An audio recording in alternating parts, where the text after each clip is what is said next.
41 through 53.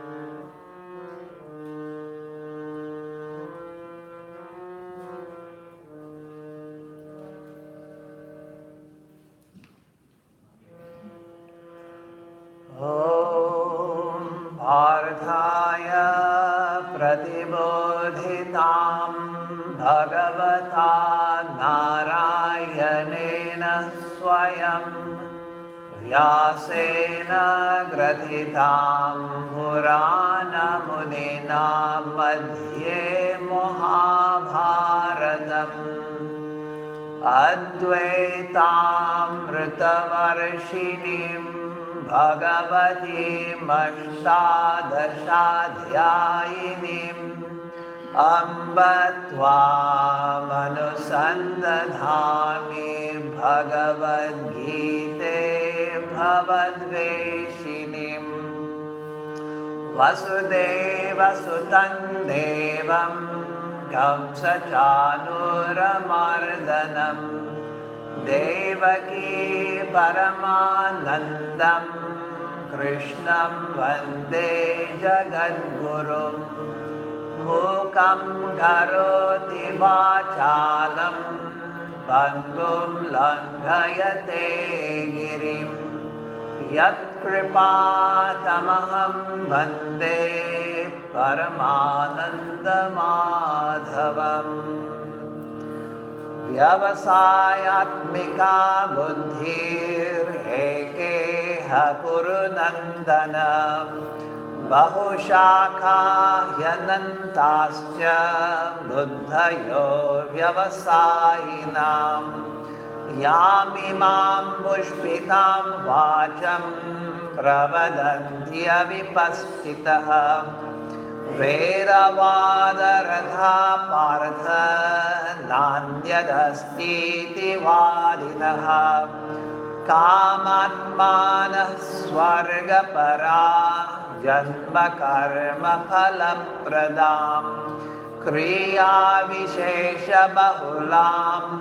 भोगैश्वर्यगतिं प्रति भोगैश्वर्यप्रसक्तानां तयापहृतचेतसां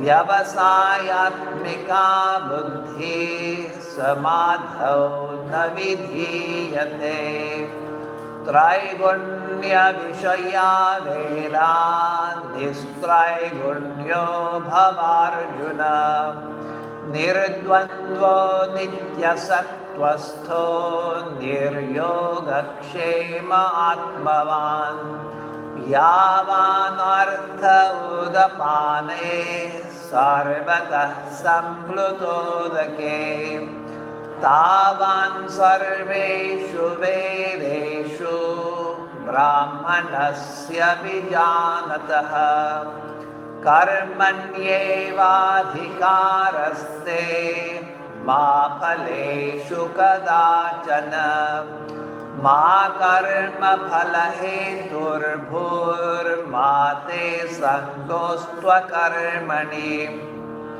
योगस्थः कुरु कर्माणि सङ्गं त्यक्त्वा धनञ्जय सिद्ध्यसिद्ध्योः समो भूत्वा समत्वं योग उच्यते दूरेण ह्यवरं कर्म बुद्धियोगात् धनञ्जय बुद्धौ शरणमन्विच्छ कृपणा फलहेतवः बुद्धियुक्तो जहातीह उभे सुकृतदुष्कृते तस्माद्योगाय युज्यस्व योगः कर्मसु कौशलम् कर्मजं बुद्धियुक्ता हि फलं त्यक्त्वा मनीषिणः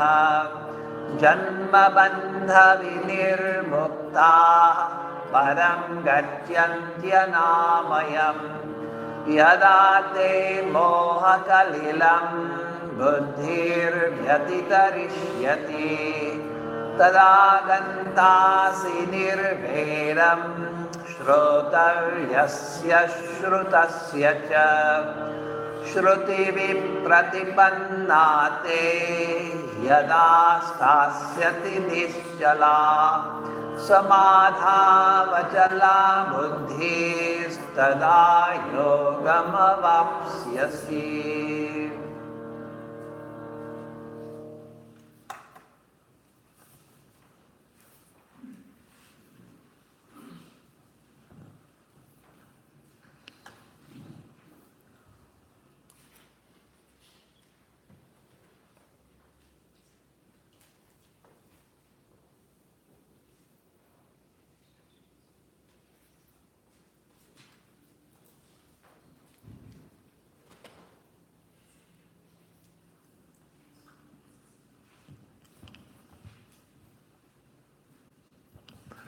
So we'll continue where we left off last time, and that is in the second chapter.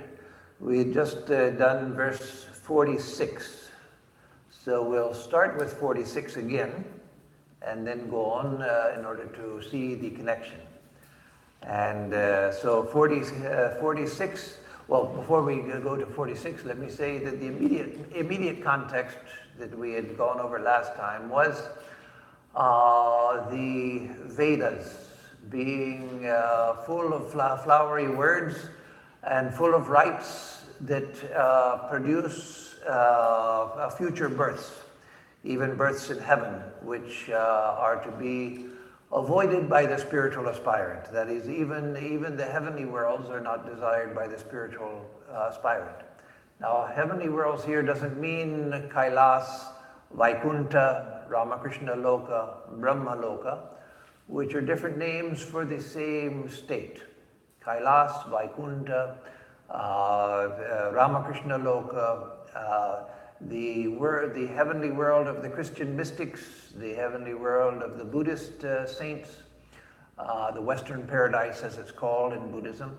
All of these are different aspects of the same Brahma Loka. The Brahma Loka, the very highest heaven, but it's so high above the other heavens that it's hardly called, it can hardly be called a heaven. It's a spiritual state where everything is propitious to spiritual development, where one remains immersed in meditation, blissful awareness of the divine. And so that is different from these other worlds. The other worlds are worlds of enjoyment, where you do some good here, and you go there to secure the benefits of your good deeds here. You enjoy, and then you come back to earth. Having exhausted the fruits of your good karma, then you have to come back here. So those worlds are desired by ordinary people, but not. But the spiritual aspirant is taught to not desire those worlds. That includes the world of the Pitris, the Pitri Loka, Chandra Loka, which is the land of one's forebears, forefathers, foremothers. That is like a very happy family reunion without all of the quarrels. But it's a happy family union where everybody's glad to see everybody, and you remain for a long time in happy circumstances. Not spiritually blissful, but happy circumstances. And so that's what the most religious people all over the world seek. If you ask Christians what their idea of heaven is, it's that. Or I'll be reunited with grandma and grandpa, my mother and father who have passed on, and I'll get to see everybody that has already departed, and I'll have a good time. We'll get to talk. And some people have the idea that going to heaven, it'll give me a chance to do the things I couldn't do here that I wanted to do. So if I wanted to be a musician, then I have all eternity to sit in heaven and practice music and become a great musician in heaven. And then I can play my violin and be very happy that I was able to become a musician. And if here I can't sing well, there I'll go and I'll be able to learn to be an expert singer. And so that's the usual idea of heaven. So that's Pitri Loka or Chandra Loka.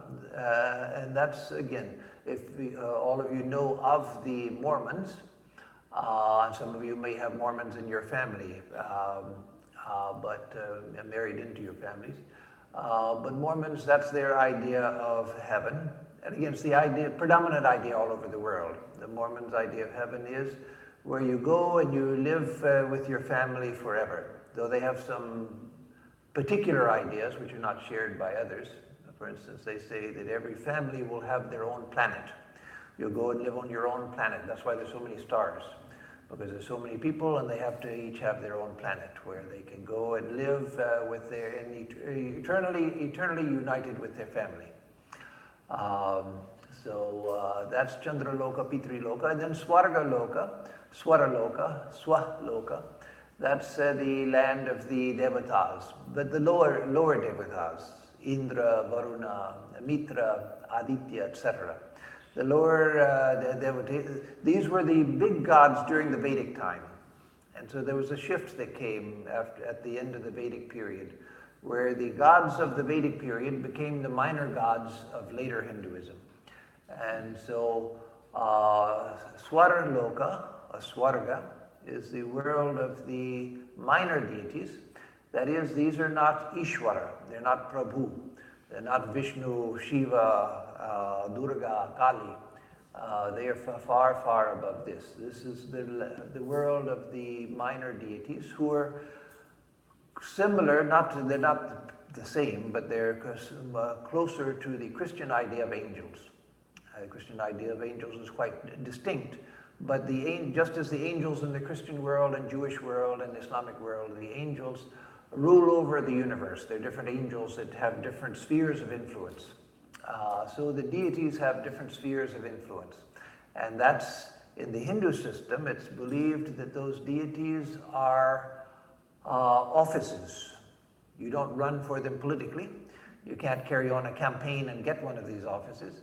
But if you are extraordinarily virtuous in this life, but not spiritual, but extraordinarily virtuous, then you may be reborn as one of these deities and reign for a long kalpa and a long age, and there you will enjoy the ultimate in sovereignty, in rulership, in Aishwarya, etc.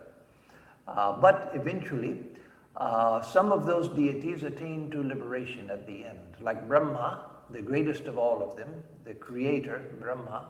Brahma also is not, that's why there are not temples in India except for Pushkar, one or two temples in India, the whole of India for Brahma, because he's not Ishvara.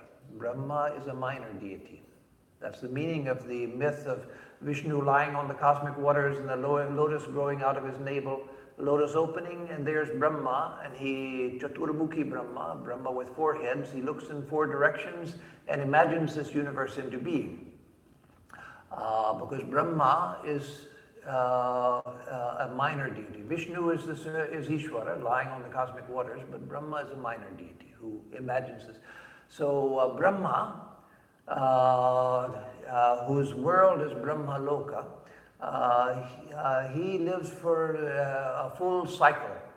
And when at the end of the cycle, when Pralaya comes, then he attains to liberation. And all of those in Brahma Loka, Ramakrishna Loka, Vaikunta, Kailas, etc., they attain to liberation with him. But the other minor deities, unless they are jnanis, like in the Katha Upanishad, Yama is addressed as a jnani, a knower of the highest truth. But the other deities, most of them are not, and so they have to come back. But they come back, of course, in very propitious circumstances and then attain to spirituality and eventually become liberated. So all of that is for one who wants God.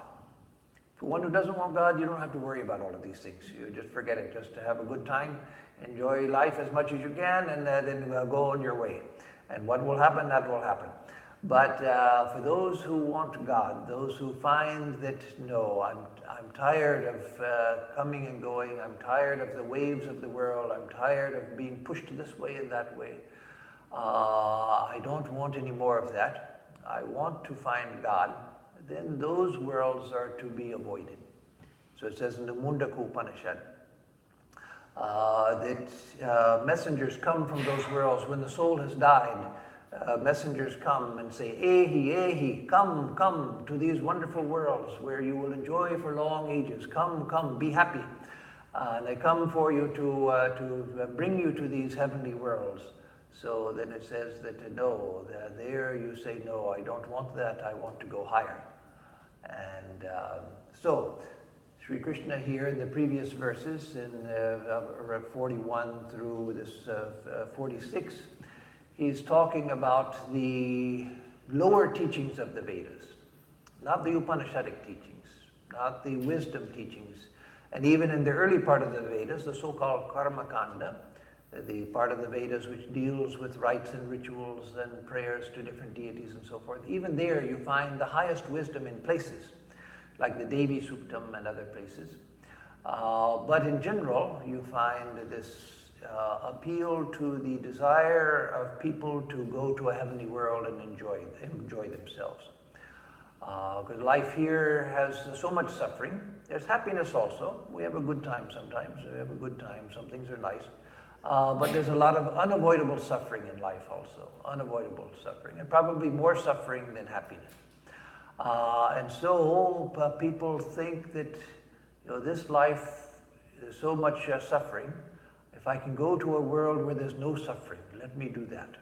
And so that's the appeal of these heavenly worlds, that they're won by your good karma. But eventually you have to come back. Eventually you have to come back. And that's the problem.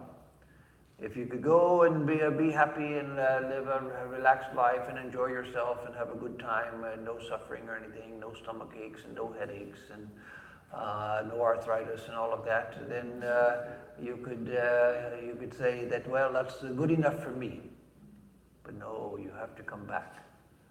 So even if you're there for 1,000 human years, a long time, when the end comes, then you realize that, my goodness, it's over. It's over. It's as if I never went at all once it's over. So for that 1,000 years, you're having a good time, but then the time comes when karma says, no, now the game's up, it's all over, you got to go back. Then what? What have you gained? You haven't gained anything. You haven't changed, you haven't grown, you've just had a good time, and now you have to come back to the same world. So that's why Sri Krishna and others, the Upanishads themselves, and Sri Krishna and other great teachers have said that those are not worlds to be desired, not worlds to be desired.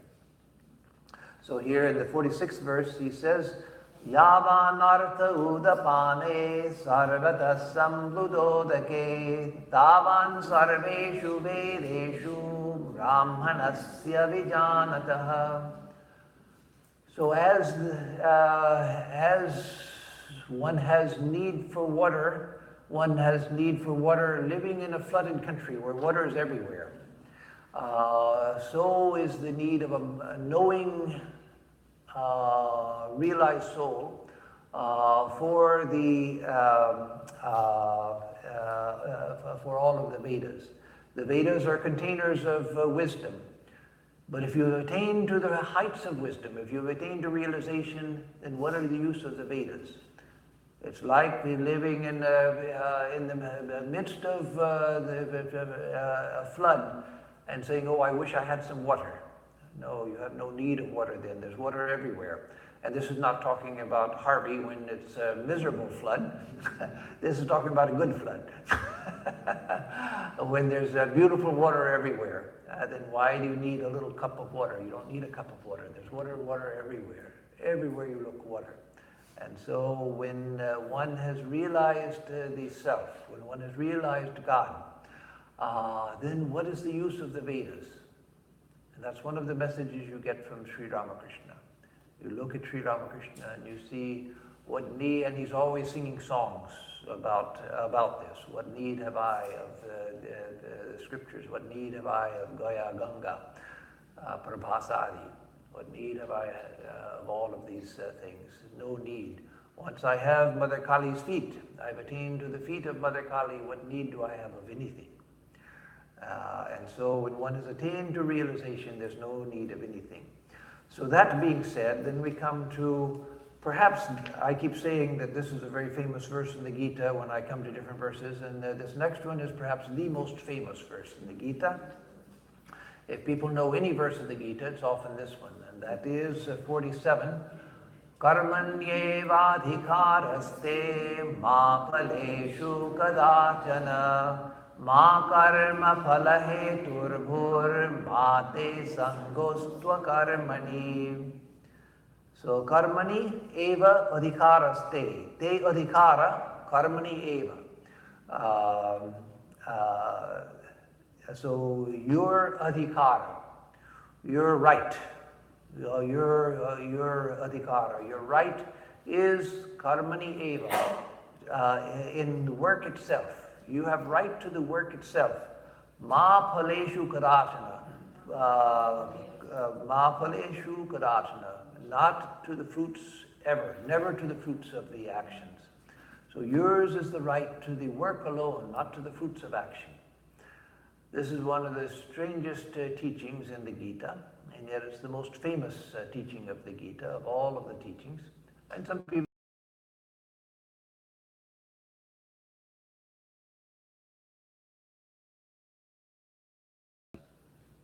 what is it?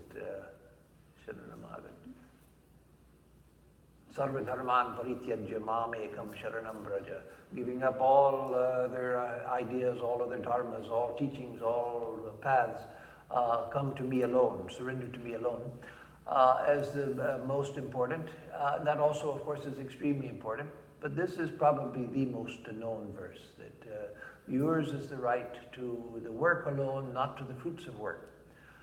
So when we do anything, we have a motive in doing it. You didn't come here for the class even without a motive.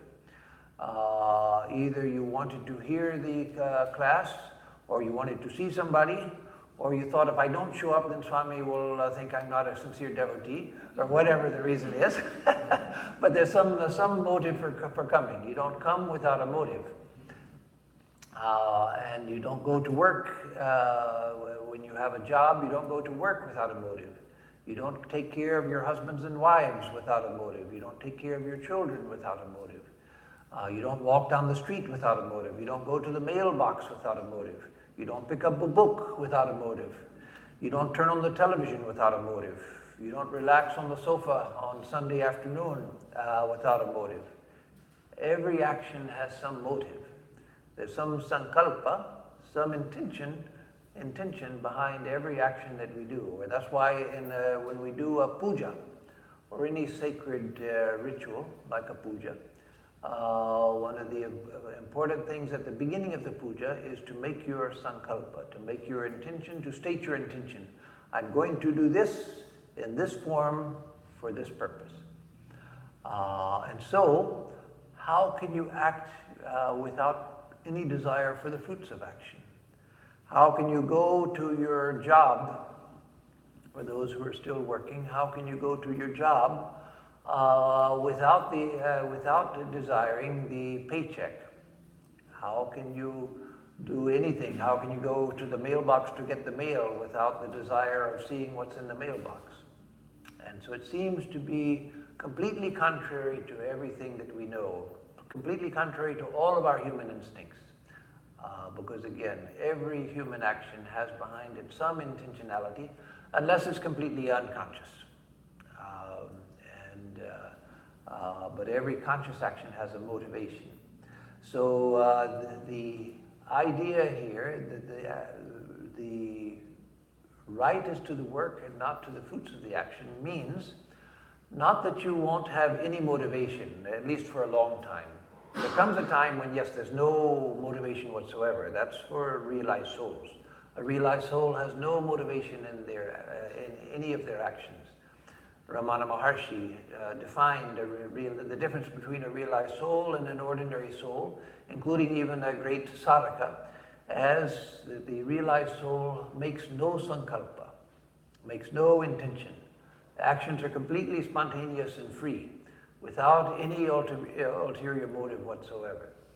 But for us, how can we do that? We can't just jump into that. If we could, we would be realized souls. So what this means, yours is the right to the work, not to the fruits of the work, means that focus on the work itself. When you find your mind thinking about the fruits, and say, no, let that take care of it, that will take care of itself. Let that take care of itself. Let me focus on the work itself. Let me focus on the work itself. When you do a work and it fails, and you start to feel miserable, oh, it failed, I wanted so much for this to come out, then remind yourself that no, I'm not doing it for success or failure. It's for the work itself. So why do work itself without thinking of the fruit? Asking why, of course, is asking for another motivation. But since we do everything with a motivation, even to get over motivation, we have to have a motivation in order to get over lower motivations. We have to have a higher motivation. And that is realizing that every action that I do, it's forming who I am. It's forming the quality of my being. I am the result of all of my actions, not my Atman. Of course, I am really the Atman. But this human mind and even the body and the states of the mind and the body are the result of all of the actions that I've performed. And so let my motivation be to do the work in a way that forms a spiritual character. Let me not worry about the outcome of actions. Of course, that's easy to say, very difficult to do. But we can approach it. We can begin to approach it, and then we begin to find that we get a little sense of it. And if we get a little sense of it, we can get a little more sense of it, and then gradually it expands. So I've told the story before in another talk when I spoke about karma yoga on one Sunday, that a great lesson I learned, one of the greatest lessons I learned in the sphere of karma yoga was from Swami Nitya Swarupananda. He was a disciple of Holy Mother, a great Swami who was the founder of the Ramakrishna Mission Institute of Culture in Calcutta, one of the premier institutions of the Ramakrishna Mission, world famous. And so he came to San Diego when I was in San Diego and stayed with me. I was alone at that time in San Diego. He came and stayed with me for about 5 days. He came on his 90th, he arrived in San Diego on his 90th birthday. And so I would take him around in the mornings I would take him around to show him things. In the evenings he would give satsangs, meeting with devotees.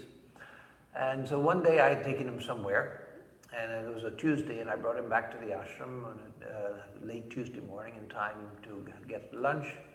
And there was a devotee, Antoinette, who was there cleaning the ashram. And so I said, oh, Maharaj, let me introduce Antoinette. She's one of our devotees. She can't come for lectures and classes. So she comes for years now. She comes every Tuesday and cleans the public part of the ashram. And that's her service and her way of staying connected to Sri Ramakrishna and to the center. And so Swami Nitya Swarupananda went up to her and said, oh, I'm so happy to meet you. So happy to meet you and so happy to hear about your service. But always remember, it's not what you do that's important. It's who you are becoming through the doing that's important. It's not what you do that's important. It's who you are becoming through the doing. So the way to approach this teaching in the Gita is that, to think not in terms of what I'm doing, but who I'm becoming through the doing. Let success or failure come. If you pay attention to your work, if you work mindfully, if you pay attention while you're working, you'll find that your work comes out better anyway. And it tends to be more successful than it did before. So actually it benefits your work, but that's not the motivation for doing it. The motivation is that by paying attention to my work, by using the work for focusing my mind, for developing the power of attention, for developing the power of being present with something, I'm becoming a better person. I'm becoming a better person. And that will be for my eternal good. And so let me focus on that. When ideas of the paycheck come, that's going to come. That's going to come anyway. You don't have to worry about it. Don't let that be your motivation. Don't constantly be thinking about that. What happens normally to the ordinary person? For those of you who have or have had jobs that you liked, you were very lucky because this is not such a problem. But for people who do work that they don't like, or there's something about their job that they don't like, then they find that they're thinking, oh God, I got to go to work again today. I just got to get through the day. Then Friday I'll get my check, and then I'll be off for a couple of days. So I can't wait until Friday and to just be finished with this.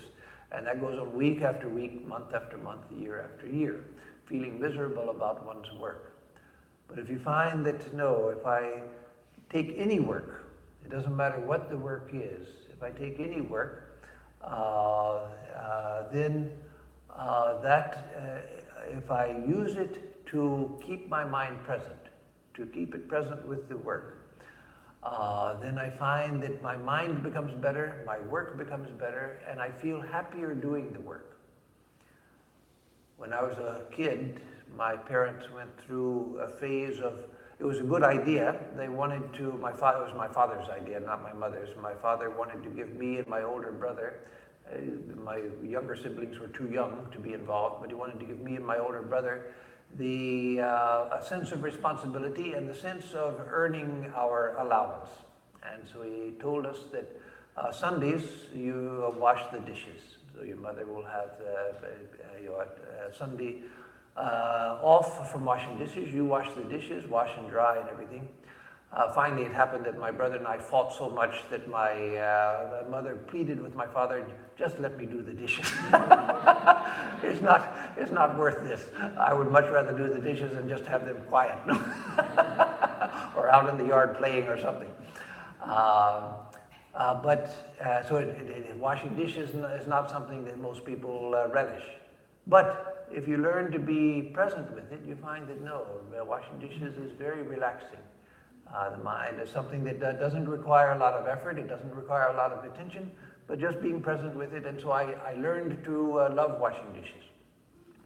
Same with other things, routine tasks, things that otherwise are not very pleasant. If you learn just to be patient and to be present, you find that any work can become enjoyable. Any work can become pleasant. That's why Holy Mother, who had all unpleasant work, if you just look at it as work, and yet Holy Mother said that I pray to Thakur that as long as I live, so long may I work, because work is wonderful, work is joyful. So Mother loved the simple work that she did, the cooking, the cleaning, and all of the different things that she had to do. None of it was glorious work. Sri Ramakrishna's life was full of drama and excitement and going into ecstasy and all of that. Holy Mother's life was extremely humdrum, and yet she loved her work. She loved her work, and so karmanyevadhikaraste ma phaleshu karasana. Learn just to be present with the work. If you're washing dishes, that's something that's easy to forget about the fruits. But as a kid, it was terrible. I just kept thinking, when are we going to be over? When are we going to be over? When can I get back out in the yard and play? When do it used to be such a mystery to me that I thought, my goodness, is this what grown-up life is like? You wash the dishes, and then at the next meal, they're dirty again. You got to wash them again. And then you eat another meal, and they're dirty again. You never get finished. It's never over, never over. I thought, oh my God, this is miserable.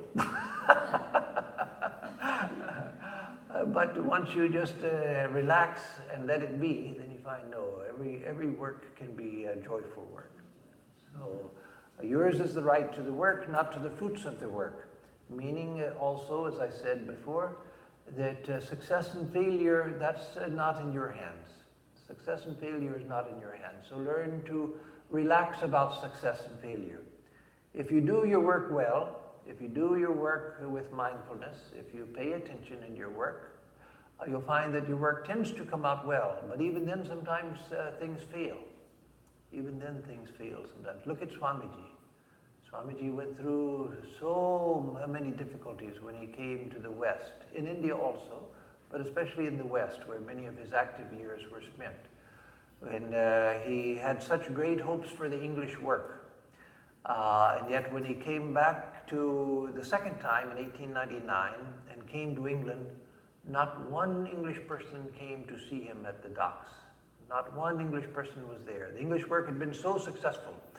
And he said that I feel sure that my English work will last even more than my American work. Because the English, once they take hold of something, they don't let it go. They may not be so bright. Of course, the English people don't like to hear that. They may not be so bright, but once they've bitten into an idea, they won't let it go. Nobody came to see him. Only 2 American disciples sailed all, and they were not well-to-do. Sister Christine, later she became Sister Christine Greenstidle and Mary Funky. They sailed from America all the way to England just to be present when Swamiji arrived in England. And so Swamiji's life was full of so many disappointments. He gave sannyasa to the Swami Abhayananda, the lady, the French lady, and to Leon Landsberg, the American man. And Swami Abhayananda turned against Swamiji and became a Bengal Vaishnava and spoke against Swamiji. And Leon Landsberg started writing cartoons about Swamiji in the New York newspapers, making fun of him and so forth. And so Swamiji had so many disappointments in life. And so even someone like Swamiji, not that with such a great mind and such a great heart, he had to face so many failures. So, again, though with presence of mind, with attention, our work tends to be more successful, but even then we have to face failure sometimes. And so in the midst of success and failure, we have to learn to be equal-minded. That's very difficult. But if we know that it's not what you do that's important, it's who you're becoming through the doing, then even in failure, you can put your attention on that. How am I handling this? Who am I becoming through this? And then you begin to see that you can pay attention to, what am I learning through this? What am I learning through this? Who am I becoming through this, even in failure? So and then the second half of the verse, Ma karma phala hetur bhur ma te sangostva karmani. Ma karma phala hetuhu bhu. Don't become the cause of fruits of action. How do you do that? How do you do action without becoming a phala hetu bhu, karma phala hetu, without becoming the cause of the fruits of action? Because every action has its fruits. The way that you do this part of the verse, don't become the producer of the results of action, is that you don't do it with a sense of egotism. You don't do it with an attachment to the fruits of action. Karma depends on the sense of karta, I am the agent, and bhoktaham, I am the enjoyer of the fruits of action. If you can surrender the sense of karta, the sense of being the agent of action, to God, then you won't be the producer of fruits of action. You will work, but you'll see that God is the doer. God is the doer. Not I, thou, not I, not I. And so don't be the producer of the fruits of action. Be free from that. And then mate sangostva karmani. Don't let your attachment be to inaction, akarmani, in inaction. Don't be attached to inaction. So don't be the producer of the fruits of action, but that doesn't mean just stop doing anything. No, it means you, in the midst of action, you're not attached to the fruits of action. That you're doing it because of who am I becoming through the doing, not what do I get out of the doing. And don't be attached to inaction. So act, but don't be attached to the fruits. And then you won't be the producer of the results of action. So again, this is one of the most important, one of the central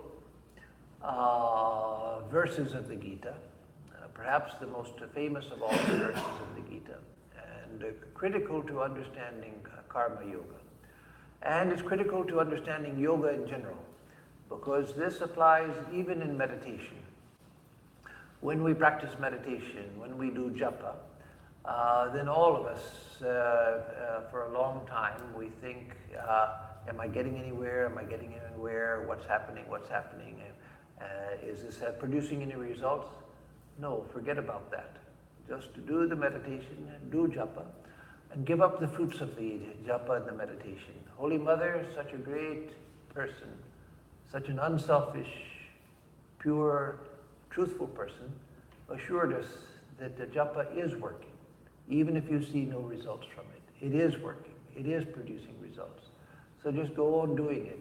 And if you don't feel anything, then just go on doing it. Don't worry. Don't worry. Don't think about, well, I don't feel anything. I've been doing it for years and I feel the same. What's happened? What's happening? Well, nothing's happening. No, it doesn't matter. Go on doing it. Depending upon our karma, the results will come sooner or later.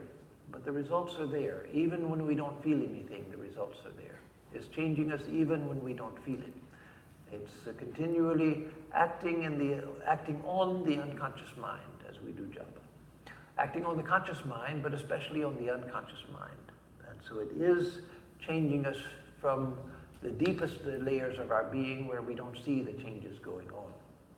And so even there we have to practice the non-attachment to the fruits of action. And just go on doing it because it's what I'm to do. What else am I going to do? What else am I going to do? When sadhus would write to Holy Mother, write letters to her and say, Mother, I've been practicing japa and meditation for several years now and nothing is happening. And Mother would get disgusted and say, well, he's a sadhu, what else is he going to do? If he doesn't do japa and meditation, what else is he supposed to do? So why are you complaining? Just go on and do it. She would also assure people sometimes that yes, it is working. It will have fruits. But she gave the same teaching as Sri Krishna is giving here in regards to that, japa and meditation. So verse 48 says, Yogastha kuru karmani sangam tyaktva dhananjaya siddhya siddhyo samo bhutva samatvam yoga uchyate. So this, the last foot of this is also a very famous Sanskrit verse, as most of you probably know. There are 4 feet, 2 lines and 4 feet. Each line has 2 feet, padas. And so the 4th pada, samatvam yoga uchyate, that also is a very famous saying in the Gita. And there's another one that's coming in a couple of verses. So yogastha kuru karmani. Do your work, karmani kuru, do your work, yogastha, established in karma, in yoga, established in yoga. Be established, do your work established in yoga. And so the verse explains how to do that, but Sri Krishna has already defined yoga as karma yoga.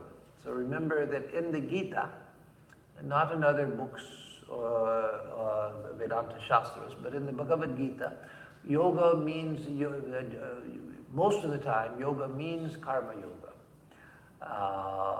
And the buddhi yoga is the path of knowledge, the path of self-knowledge, but just yoga is karma yoga. So, but here he's saying yogastha kur karmani. So here he's speaking of yoga in a different sense. He's not saying established in karma yoga, do your work, but established in yoga, do your work. And so he's talking about a particular state of mind, a particular state of consciousness in which we should do our work. Sangam tyaktva dhananjaya. O Dhananjaya, O Arjuna, giving up attachment. So do your work established in yoga, having given up attachment. So that's the first key. The first key to this is giving up attachment, do your action. And again, attachment here means attachment to the fruits of your action. And even attachment to the work itself.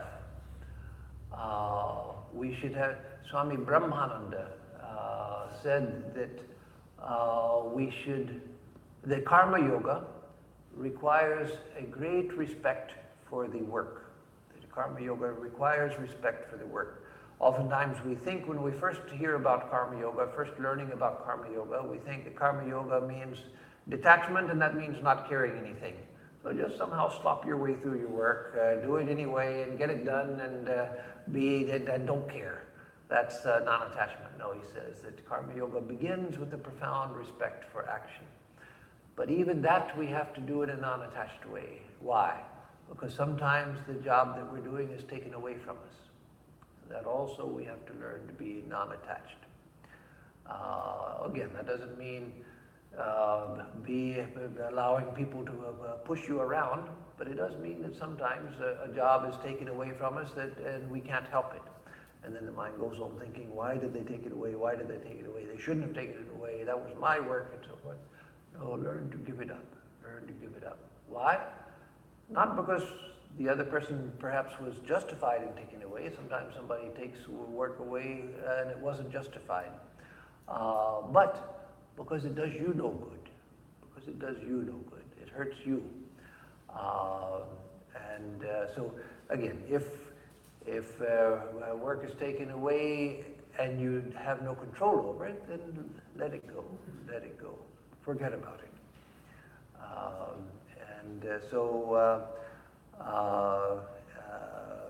Sangam tyaktva dhananjaya means non-attachment to the fruits of the action.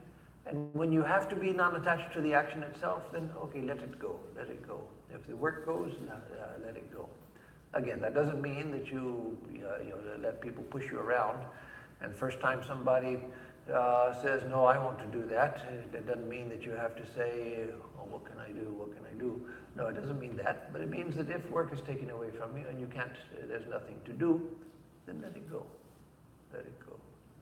Siddhya siddhyo samo bhutva, becoming the same, samo bhutva, becoming the same, siddhya siddhyo, siddhi asiddhi, in accomplishment and failure, in success and failure, becoming the same in success and failure. How difficult that is. So Sri Krishna is not saying that this is easy, but once we realize that this is meant for my good, if I can do this, I will be a much happier person. I'll be a much better person. My life will be much better if I can do this. Then it makes a huge difference. It's not that Sri Krishna is an authority saying you have to give up attachment to success and failure because he wants you to. It's not that Sri Krishna wants the success and failure and doesn't want you to have it. No, the success and failure is mine. You can't have it. No, it's not like that. This is meant for our good. If we can do this to the extent that we can do it, it will be for our good. And that's why he said in verse 40, Swalpamapyasya dharmasya trayate mahato bhayat. Even a little bit of this dharma, even a little bit of this knowledge will take you across the great fear of death. It will take you beyond the great fear of death. So siddhya siddhyo samo bhutva, having become the same in the midst of success and failure. Again, it doesn't mean that you try to fail. It doesn't mean that you don't try to do your best.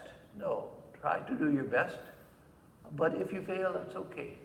That's okay. Because by doing my best, I'm becoming a better person. The quality of my mind is improving. The quality of my heart is improving. The quality of my life is improving.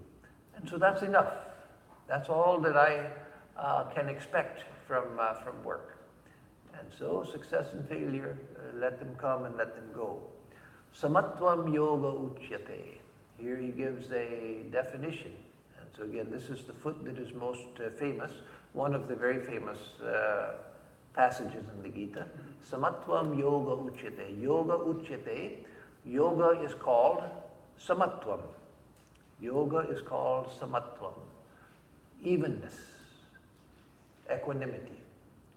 Yoga is called equanimity in all circumstances. And so if we can remember that yoga is called equanimity, it doesn't mean that immediately we become filled with equanimity and nothing bothers us. No. But we have something to aim towards, an ideal that will help us to approach a higher idea, a higher state. That when I find myself getting excited, then let me back off and say, no, why am I getting excited? Let me just let it go, let it go, let it go. It doesn't matter. I'm not here for success or failure. I'm not here for praise or blame. So these things don't matter, let them go. Swami Swahananda used to say, Swami Swahananda was the great giver of options. Whenever he would give a talk on any subject, he would say, you can do A, or you can do B, you can do C, you can do D, or as many options as they were. So do any one that you like. He was always giving options. And so he would say, for those who want to take up yoga as one of his options, he would give the Jnani's perspective and the Bhakta's perspective and the Karma Yogi's perspective. And then he would say, those who want to take up yoga, and he meant in this case Raja Yoga, but it applies here also to Karma Yoga as Krishna is defining it. Those of you who want to take up yoga, then just make a firm decision. I'm not going to let anything disturb my mind. I won't let anything disturb me. I'll keep my mind calm and quiet and equanimous in all circumstances. So of course that's a difficult thing, but that's, as he would say, that's the yogi's determination. I'm not going to let anything make me upset. And so that's what Sri Krishna is talking about here in the midst of karma, in the midst of action. So by remaining established in yoga, O Dhananjaya, undertake actions, casting off attachment and remaining equipoised in success and failure. Equanimity is called yoga. So samatvam yoga uchyate. Equanimity is called yoga. Again, that's one of those sayings that's very helpful just to remember, just to memorize it in English, Bengali, Hindi, Telugu, Malayalam, Gujarati, Sanskrit, whatever you want to memorize it in, but to remember that yoga is equanimity. Samatvam yoga uchyate. Samatvam yoga uchyate. That equanimity is yoga. Because then you have, again, something to guide you, something you have a touchstone to against which you can judge your mental states. And just knowing that, when you find yourself getting excited, you may not be able to get rid of the excitement completely, but you find a little bit it comes down when you remember that, no, it's about equanimity. Let me remain equanimous. And you find that a little bit it comes down just by remembering that. If you've thought about it, and if you know the value of being calm in all situations. So in verse number 49, Durena hyabaram karma buddhi yogad dhananjaya buddhau sharanaman viccha kripana phalahe tavaha. Durena hi avaram karma buddhi yogad dhananjaya. So work is action is far inferior to buddhi yoga, that is the yoga of wisdom. So action is far inferior, and here he's not talking about karma yoga, he's talking about just action. The action that people are involved in ordinary life. The average person is not doing karma yoga. That's why we always have to remember The karma yoga doesn't mean just doing work. So in our centers, we often have karma yoga day. When the people come and clean the center and work in the garden and pick things up that need picking up and move things that need moving and so forth. In many of our centers, we have karma yoga day. And so it's there so that devotees have a chance to serve the center and to help the center, help out with the work of the center. And so it is good for people, and it's good for the center as well. But just by calling it Karma Yoga Day and doing work doesn't make it Karma Yoga, of course. Making it Karma Yoga, that depends on us. We have to make it Karma Yoga by doing it in a Karma Yoga manner, Karma Yoga-like manner. And so just work, if work could give you illumination, if working hard could give you illumination, then lots and lots of people should have been great sages who were thug-like. I had a friend, he was a Vedanta friend, back in the beginning of my monastic life. He was a brahmachari, he later left the order. But he used to tell me he'd grown up in New York City and also in Miami. His father was in construction and in both cities, big-time construction. So he grew up in both cities. And in New York City, one of his neighbors, a kid, that one of his friends, who was also a neighbor, was the son of a man who, my friend said, used to work 20 hours a day, working intensely. He'd work 20 hours a day. He'd only, sleeping and eating within 4 hours a day. Intense work. And yet my friend said that he was an awful person, an awful person. He was greedy and crude and violent and immoral and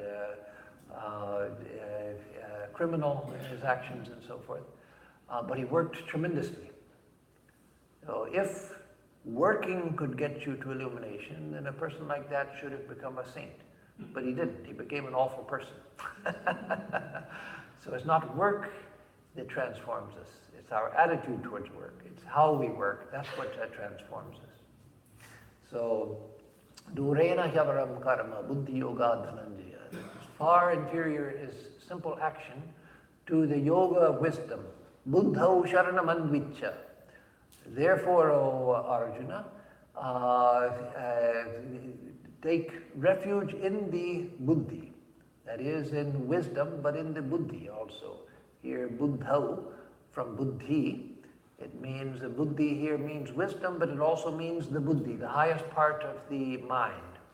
And the highest part of the mind is the part of the mind where the willpower is located, where the part of the mind that is wakeful, the part of the mind when we are aware of the rest of the mind, aware of the body. It's from the buddhi and it's in the buddhi that a higher spiritual revelation comes. In everyone, in every living being, every conscious being, the buddhi is active. But in most of us, the buddhi is serving the lower mind.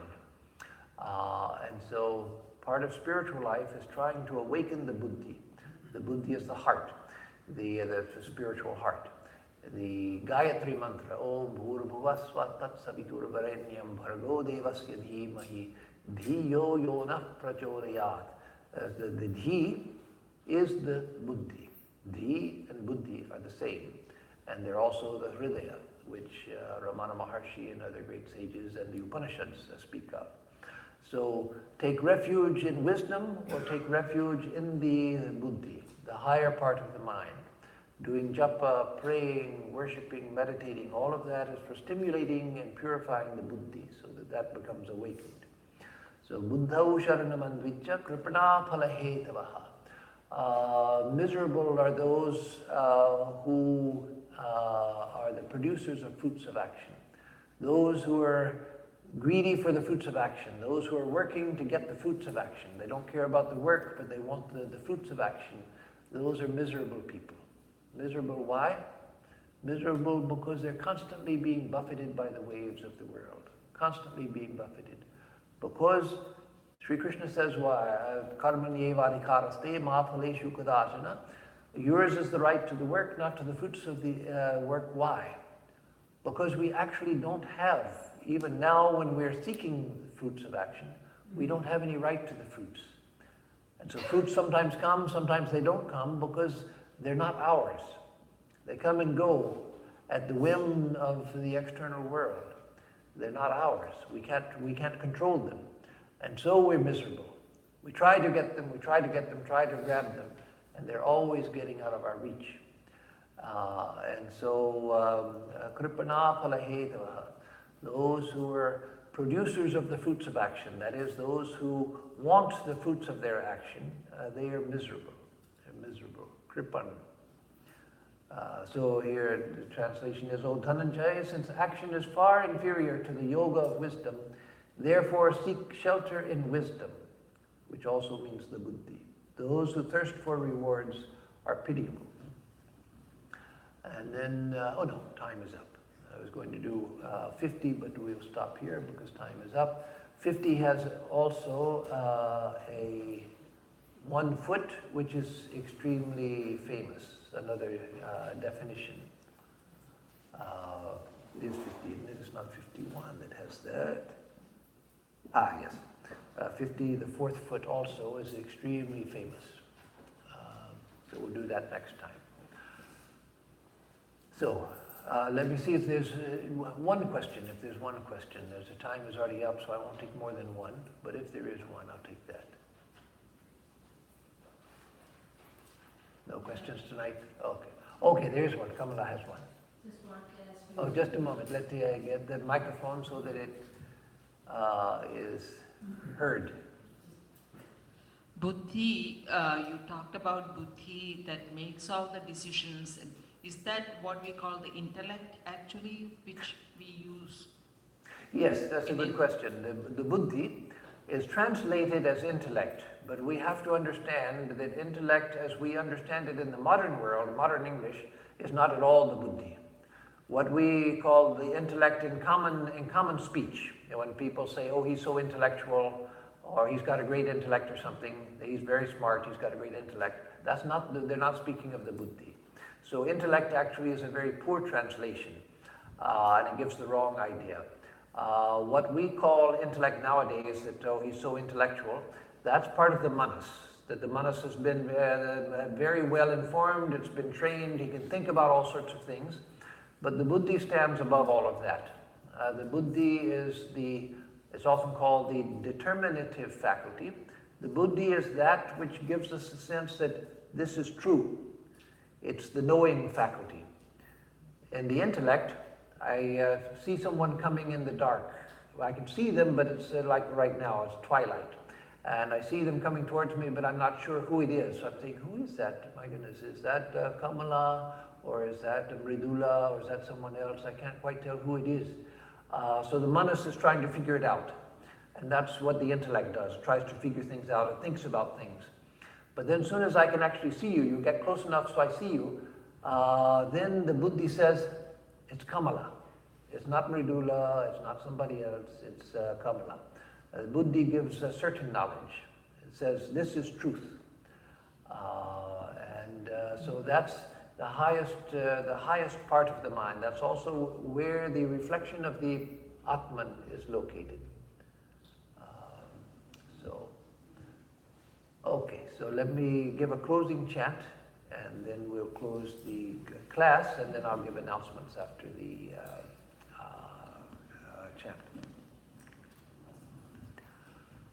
Om Purnamada Purnamidam Purnat Purnamudachyate Purnasya Purnamadaya Purnameva Vashishyate. Om Shanti Shanti Shanti Harihi Om Tat Sat. That infinite reality is full, perfect, and complete. This relative universe is full, perfect, and complete. From out of the fullness of that infinite reality, the fullness of this universe has come, and yet that being remains ever the same. Om, peace, peace, peace be unto us and to all the beings of the universe.